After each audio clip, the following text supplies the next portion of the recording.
Les marchés avec CMC Markets, trading de CFD sur action, Forex et indices. Salut, c'est Trado, content de vous retrouver pour la mise à jour de l'or et de l'argent en unité de temps hebdomadaire pour l'or et l'argent, donc libellé en euros. Alors, je n'étais pas là la semaine dernière pour vous faire en temps réel l'analyse technique des métaux précieux. Petit cours de rattrapage. On a connu donc une séquence assez haussière de plusieurs semaines assez encourageante. Malheureusement, la semaine dernière, on est venu buter contre une double résistance importante, à savoir l'horizontale noire ici, vers 31 600, qui a définitivement bloqué les cours depuis juillet 2014 et qui s'est révélée intraitable. Et également une autre oblique que l'on connaît bien, qui elle également est assez difficile à passer, c'est rien de le dire, cette oblique là qui a capé les cours à l'aide de cette horizontale, donc une oblique, une horizontale, c'était un petit peu trop, et finalement, eh bien, la séance, la semaine qui vient de s'écouler a été catastrophique pour l'or libellé en euros, puisqu'on est venu au plus bas chercher les 29 740 euros le kilo, et l'annonce de la fin du QE par Madame Yellen n'a sûrement pas aidé, puisque certains y ont vu eh bien, une diminution du risque inflationniste. Or, on sait que l'or est souvent acheté lorsque les craintes inflationnistes eh bien, s'accélèrent. Moralité de l'histoire, eh bien, on clôture en dessous du nuage ici, et ça c'est pas très bon. Je vous rappelle que la règle est simple: lorsqu'on est au-dessus du nuage Ishimoku, on est en tendance haussière; lorsqu'on est en dessous, on est en tendance baissière.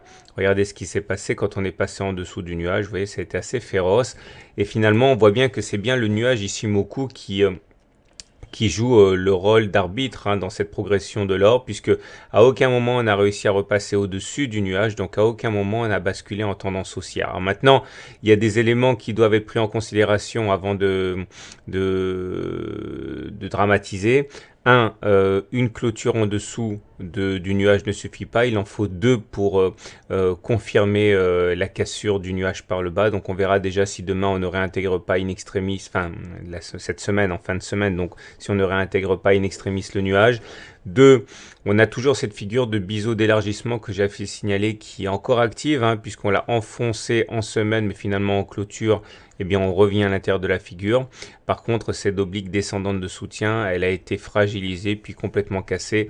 On peut dorénavant l'enlever. Si on fait un détour du côté des indicateurs techniques, eh bien c'est forcément assez décourageant, puisque le RSI bascule maintenant en dessous de 50, c'est un signal qui est généralement baissier, et le CCI bascule en dessous de moins 100, c'est un signal baissier aussi. Donc clairement, la dynamique est clairement baissière à présent. Reste quelques supports qui font encore le job, mais ça commence à être vraiment dangereux pour les semaines qui viennent.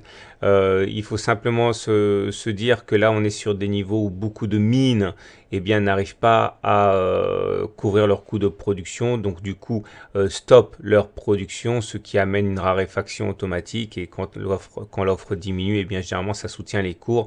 Mais bon, quand on sait que le marché de l'or répond à des logiques très variées, ce n'est qu'un élément parmi d'autres à prendre en considération. On continue avec l'argent pour également constater les dégâts.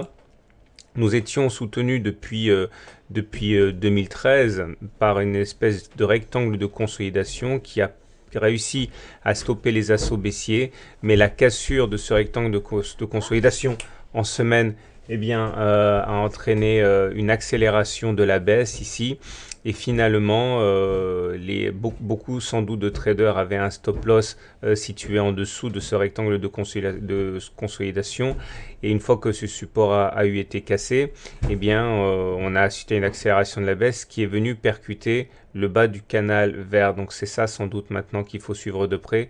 Il faut espérer que ce canal vert descendant joue son rôle et provoque une nouvelle oscillation à l'intérieur de la figure, mais pour l'instant, encore une fois, on le comprendra, on est en tendance baissière, également confirmé par la tendance Ishimoku, puisque là on est en dessous du nuage, et donc à aucun moment on a réussi là aussi à inverser la tendance Ishimoku. On remarquera le signal baissier qui est intervenu ici, et qui sans doute était annonciateur de la baisse en cours. On aurait pu espérer que le support tienne, mais il n'a pas tenu plus que 1, 2, 3, 4, 5 semaines. Surveillez de près la prochaine fois que ça se produit ce signal, hein. Lorsqu'on est en dessous du nuage et qu'il y a un croisement Tenkan Kijun, comme c'est le cas ici, ou encore ici, eh bien ce sont des signaux qui annoncent une correction assez forte. Voilà, donc pour faire simple, sur l'or et sur l'argent, on se raccroche aux branches sur des supports dont la solidité n'est pas extrêmement forte. La dynamique est redevenue très baissière et le responsable est au moins en partie à chercher dans...